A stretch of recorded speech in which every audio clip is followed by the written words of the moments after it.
Look how happy James is in the corner there. My guy. Is he in the back of the shop? He is. He's so happy. Bless him. Okay, right. Let's get started. Hi guys, welcome to Rufio. It's Joe here. We've got Jamie the Skiddy back here. Accompanied by the human doorstop. It's a human doorstop. He also went to regional, but he flopped last minute, so we'll do his profile another time. Yeah, but come on, Lefanoid is a whole lot more interesting than this monstrosity. Yeah, and speaking of which, we want to fucking see it because you topped... I top 8'd the 127-man Cardiff Regional. I think it's the second biggest regional of the UK season. With the 60-card brick that never bricks, unless you bring it to locals. This is 60-card Thunder Dragon.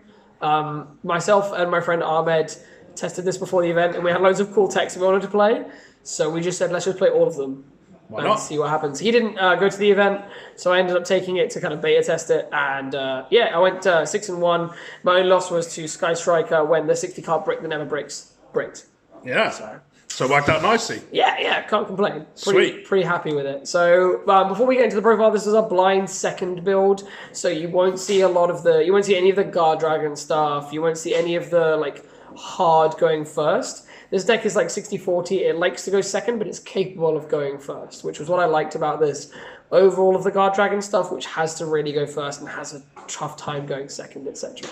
But yeah, shall we let's get stuck in, sure. Cool, so it starts off exactly the same way that you play the Danger Thunder Dragon deck. Sure. So it's 3 of the OG Thunder Dragon, 3 Thunder Dragon Dark, which you want to discard every single time you see it. If you're going second, you just immediately discard it, search a new one, and then you have this in the graveyard, and you can immediately start making your plays with the Chaos Dragons. 2 Raw and 2 Hawk. Interestingly enough, whenever you play a 60-card deck, you never have room for anything. Is this a wide enough shot? Yeah, it's cool. You never have enough room for anything, so we tried to play the smallest Thunder Dragon engine we could. You almost don't want to see them unless you're sending them in certain curious situations. So it's a weird dichotomy. It's called Thunder Dragon, but you actually don't want to see them until you need them. We then play the Danger component in the form of... I really wanted to play more than this, but again, there were so many engines we wanted to play. We played 2 Mothman, 3 Nessie, 3 Jackalope, and 3 Tsuchinoko. If you're not playing this in Thunder Dragon at the moment, I think your list is just subpar. Danger just adds so much to it, whether you're playing the Summon Sorceress engine or whether you're playing the Curious engine. It's just disgusting. So that's the kind of obligatory 21 cards that every single Thunder Dragon deck worth its salt should really start with. Then we start getting into the interesting stuff. Almost everyone is now familiar with Phantom Skyblaster, but I've been testing this card since YCS London, and it's really great to see it kind of coming onto the meta. It's such an interesting card in the amount of things that it creates, and I love the interactions this deck brings to it with the amount of monsters it can put on the field. I almost always snipe it with my Dangers, which is sad, but when I don't, or when I use my workarounds, which we'll see in this deck, it gets pretty nutty pretty quickly. So what we then also play is 2 copies of the white and 2 copies of the black Chaos Dragons. I wished there could have been a third of each of these, but again, space was a thing, but I feel like the thing that this deck lacked over the course of the event was more banishment. But essentially, you play Curious in this, and while you don't really want to see your Thunder Dragons, you almost always want to send them to the graveyard, either with your Dangers or with Curious, and then banish the resultant Thunder Dragon with one of these. And then you can usually turn your resources on dumb quick when you're trying to go for that second turn push. You just get so much advantage. Your Boral Swords become free. You're using Raws and Darks, which are searching fusions. And just the Thunder Dragon engine just becomes almost another Reborn Tengu floater-esque engine if you're going second, which is crazy. And of course, Colossus is huge. We then played 1 Eclipse Wyvern to search our big dragons, which were everyone's favourites in the form of the 2 Levianeer, which is the going first policy, along with Darkest Diabolos. These are kind of the most optional cards in the deck, and it's why this deck really tries to rush to them and obtain them every single game, which you'll see in the spell lineup as well.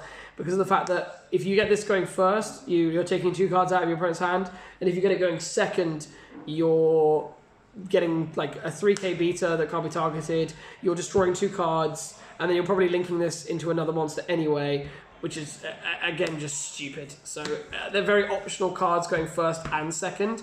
It upsets me when I see like the Guard Dragon deck, which really limits that card to going first only.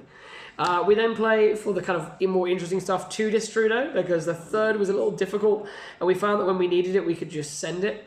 1 Armageddon Knight, a bit of a toolbox card which interacted really well with Blackwing Zephyros the Elite. We wanted to open Curious every single turn 1, every single game. And Armageddon Knight and any danger is usually a Curious because of the fact that you can use Zephyros to bounce that danger and usually draw 2 cards deeper. And then we played the Mare because the blowouts you get from the Mare are absolutely obscene. I just wish I was playing Brainiac to go with this, but like the Yazi play is still one of the most ridiculous synchro plays in all of Yu-Gi-Oh history. Absolutely crazy. So playing a 60 card deck, you're not really going to see this. Although I did draw it 2 out of 3 games in my final round of Swiss, which was fun. And then my last monster to round off the 40 card monster lineup was 3 copies of Fantastical Dragon Phantasme. This card is disgusting. It's the only hand trap you need to play in the format at the moment, especially when you do play a going second deck, because there's a monster on board that is 24, so it's usually enough with Boral Sword alone, and it's also targeting prevention, which I thought, this being the first event of the new meta, it was the same time as Chicago. I thought that we'd see a lot of Sky Striker, but it was a very stable choice as a control deck. And there was a lot in the room. I didn't actually come up against a lot of it, but Phantasma was really strong against that in theory. Then for the 20 spells, we played a few one-offs. We played 1 Monster Reborn as an extender. And also, it's a good Omni card. Again, really good to just get your monster on board going second. But it's also really good to get you that extra Colossus going first. 1 Gold Sark, self-explanatory. 1 Thunder Dragon Fusion, again, it's just a free Titan, it's extra damage going second. This was a card destruction, but I've loaned it out. This can come out. It was okay, especially when your opponent would set up hand traps in hand. But it's so-so. 1 Foolish Burial and 1 DDR. Again, another card that could potentially come out, but we like this as an extender because you usually end up with a lot of free chaff in your hand at the end because of the various advantage engines that you play, like the third Chaos Dragon and things like that. We just saw this as another interesting extender, but having the foresight to banish the right cards while this is in the game, it gets a bit awkward. It's a little bit too much work for me. Then for the only 2 of, I played 2 copies of Instant Fusion. It's really important to have that going second, access to Thousand Eyes Restrict, especially I felt in the Mirror, which was our weakest matchup. So having that access is really strong, and also Thousand Eyes Restrict into Linkuribo was 2 dark, so you're very close to your Levianeer, and also to activating the next card, which we'll show you. So we play a few 3-ofs. My favourite 3-of in the deck, and the hottest tech of the deck, was 3 copies of Creeping Darkness. Thank you so much to Rufio for hooking me up last minute. Yeah, boy. Literally could not find these through any of my main vendors. And I raided Aylesbury. Thank you very much, Dead Universe Comics. Yes, indeed. Thank you, Dead Universe. This was really the MVP card of the day. So, with what I was saying before, this card reads, you banish 2 dark monsters from your graveyard and add a level 4 dark monster from your deck to your hand. So, if you go back through the list, you'll see we play about 6 different targets, most notably things like Collapse Serpent, Armageddon Knight, and Phantom Sky Blaster. Instant Fusion, after a link away, is 2 darks. You'll also note that the best Thunder Dragons to banish are also darks, so when you send them off of Curious, you can activate this. You've usually made the Curious without normal summoning because you've used a lot of dangers, so this becomes very stupid very quickly in this deck only. I wouldn't recommend playing it in anything other than the 60, but to have a toolbox card like this with so many options in this deck made it so much stronger. And then for the other 3-ofs that we play, just for kind of consistency's sake, which is funny in a 60 card deck, 3 Melody of Awakening Dragon, because almost every turn, in my opinion, has to involve a Levianeer. 3 Pot of Desires, because we realised we were playing everything good as a 3-of, and our 1-ofs aren't essential unless they're Mare, which was a kind of a worthwhile risk, and it actually never got banished, lucky me. And then 3 Allure of Darkness. This is like 7-star sword, so I don't understand why you wouldn't play it. So that's the full main deck. The extra was a brew. Sorry about that, guys. A little interruption there. As we were, let's go on. Continue. It's all good. Extra deck wise, we were looking at 3 copies of Thunder Dragon Colossus. This just comes up more often than you'd like, just because it's the biggest Thunder Dragon at 2/6, of course, other than Titan. And your board is usually these two when you're going for game with the deck, because you're usually going through the Dark is becoming this, getting you a Diabolus out of the graveyard.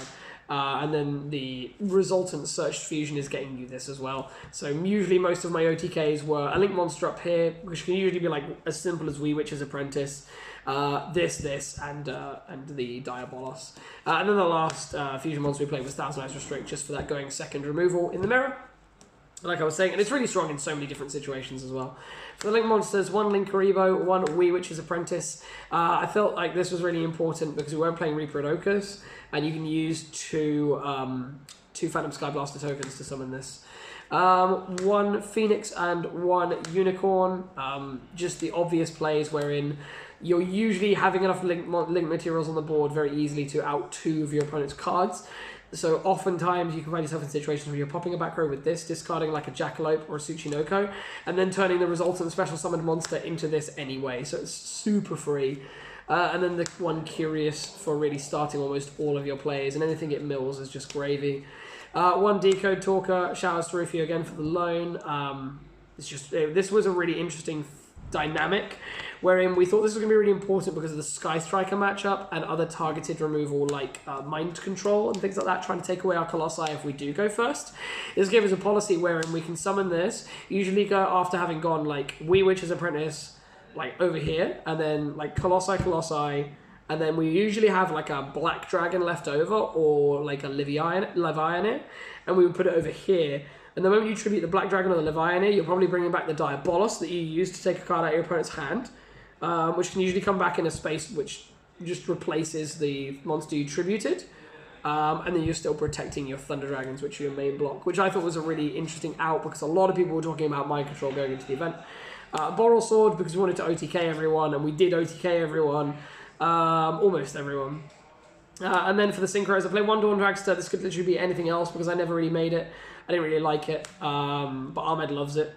1 Yazi, make this as often as you can. It's so dumb.